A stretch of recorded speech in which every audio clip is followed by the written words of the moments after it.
also very honored to have with us tonight Ms. Elizabeth Bustamante. As I mentioned earlier, we've done quite a bit of work on the issue of police violence, and she is yet another victim of police violence herself, and has become a community organizer around the issue.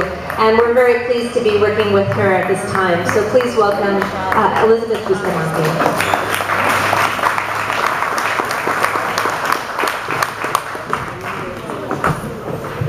Thank you.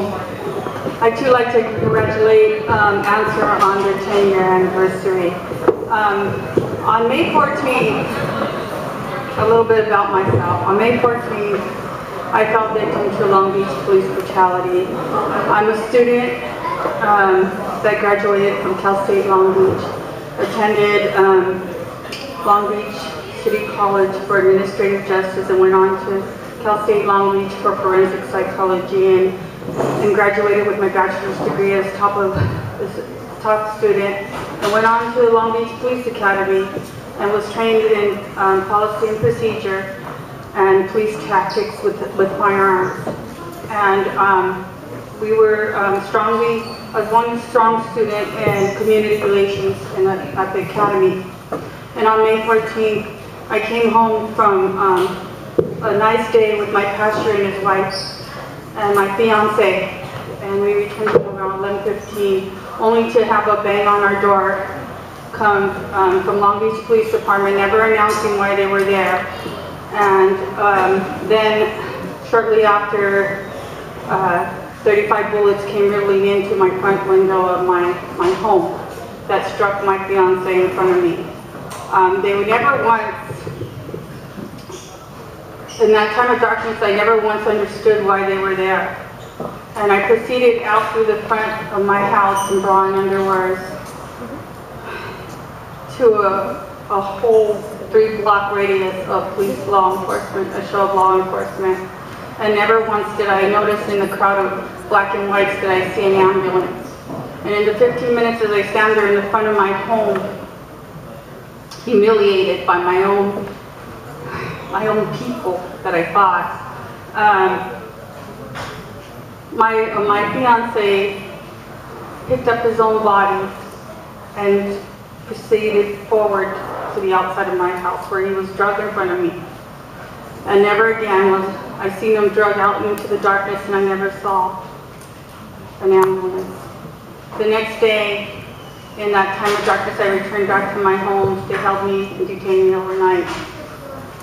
And I returned back to my home, and I didn't want to stay there riddled with blood and bullets.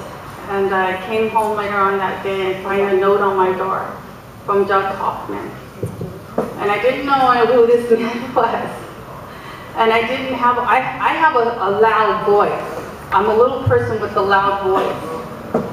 And I didn't know what to do. I was still in a state of shock, and I returned home again because I didn't want to stay in my home alone.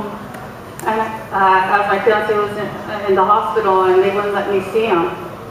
They didn't let anybody see him. They had a police guard at his foot of his bed the whole 6 days he was there. And to make a story short, I came home one day and I found Doug with his little clipboard, and I said, wow, what is this guy going to do for me? And he introduced me to Ian, which I'm very grateful to, Michael, Javier, Jessica, and a lot of other names that I don't know yet, and I'm still going to meet the ANSWER Coalition, that I'll be eternally grateful, because with them I learned that I'm never alone.